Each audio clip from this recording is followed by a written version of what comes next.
In this video, I'm going to teach you the 3 best ways to boost your executive functioning skills with ADHD, just like myself. Hi, my optimal minds. I'm Dr. LeGrand, and I have ADHD and dyslexia. And today I want to really talk about how can you improve your executive functioning skills. We know that this is a struggle that we have when it comes to time management, planning, be able to finish tasks, to be able to remember things. This becomes a big struggle every day that we deal with. And so when people talk about executive functioning strategies, typically it's for the neurotypical person, right?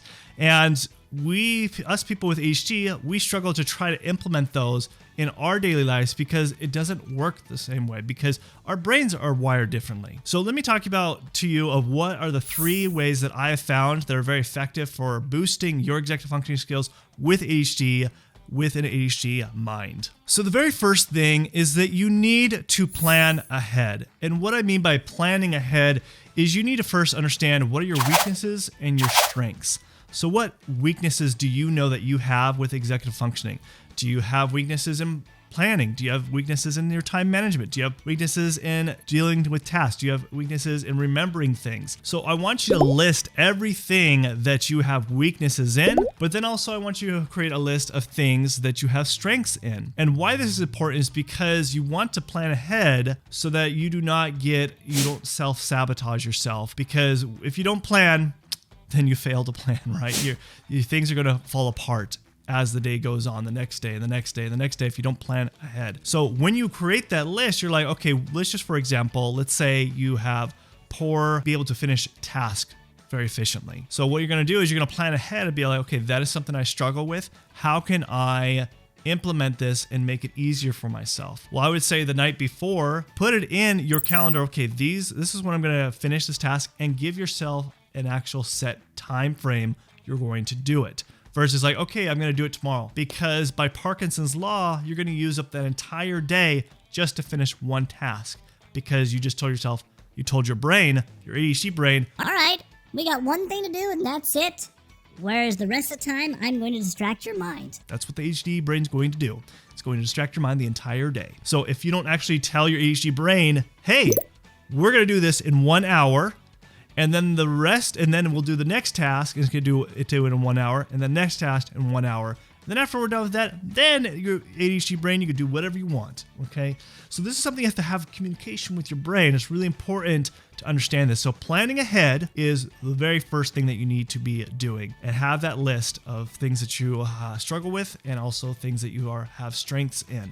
The second thing that you need to do is eliminate all distractions. The reason you need to eliminate all distractions is because if there's a distraction, guess what? Your ADHD brain's gonna be like, what? What's that? Huh. Guess what? An hour or 2 goes by. Exactly. And there was just one little ding on your phone that had you watch something, that led you to watch something else, that led you to look at your email, then you open that email, and so on and so on and so on. So you got to turn off all those notifications. You also need to plan accordingly to do these tasks when it is the quietest for you. Now that might not be ideal, so what I would recommend is maybe buying a white noise machine that can eliminate a lot of noise, or listening to music that doesn't have doesn't have lyrics, but it's just, background music that can also really eliminate any of the distracting noise outside. For me, that is a big problem when there's distracted noise. When my kids are loud and things are going on, I can't focus, and then therefore I get distracted. But if I play something in the background, or even using white noise, can be really effective in eliminating those distractions. But I also have to turn off all the notifications off my phone. You also need to plan accordingly to make sure that if there's some other people that are going to come by and visit you or call you or something like that, if you know, then make sure you're planning your tasks way at a different time. You don't want to try to plan it around that, because you're going to get distracted, and then that'll lead into something else, and then you don't finish your task. Now, the third and most important thing that I think a lot of us people with ADHD, when it comes to executive functioning, is we have poor time management skills. And we also tend to, because we have poor time management skills, we tend to also not finish our tasks. And we also forget things because we didn't put it in our calendar, or we just forgot.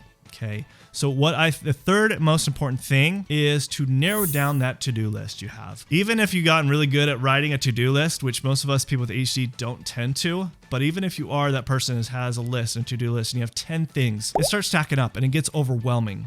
What I want you to do is try to narrow it down to the most three important things that you need to finish that day. And what you need to do, and this is what I do, is the night before, so this is part of the planning, right? Planning ahead, that's step one, is you're going to put your three most important things that you need to accomplish that day. Now, you can do more, but I want you to focus on just 3. Now, this can be personal things. This can be things at work. This can be relationship things, anything. The things that are 3 most important things that are important to you to accomplish the next day. And you're going to write those down in a little booklet of those 3 things that you're going to accomplish. The next step of this, though, is that those 3 most important things, you're going to set a 4-hour block with no distractions. And those 3 things, you're going to probably break down in smaller chunks too. Maybe 30-minute chunks or 15-minute chunks, because it might be a little bit bigger of a project. And so you need to break it down, but it's going to be all done within that 4 hours. By doing this, and I highly recommend that you do this at the beginning of the day, very first thing in the morning, because that is when our willpower is the highest, because we have our highest cortisol in the morning, we have the best focus in the morning. Even if you feel really groggy, well, you might have a different kind of problem there, and that's for a different video for a different day. But you need to understand that this is really important to be able to understand that if you want to have the most things done efficiently, do it first thing in the morning, have it in a 4-hour block, and eliminate all the distractions so that you can accomplish tasks and be more efficient with your time, be able to be more efficient with your planning, and improve that executive functioning. Now that you know what executive functioning is and that you know which to implement as far as what kind of strategies are going to be effective for best for you with ADHD, you're probably wondering, okay, what are some treatment with executive dysfunction? Now that you probably know that you have executive dysfunction because a lot of people with ADHD do, what are some treatments that you can do? What are some other kind of strategies and specific treatments that can help you with executive dysfunction disorder? Well, go ahead and watch this video right here and watch this video right now and join me there. And I'll see you guys in this video. Okay.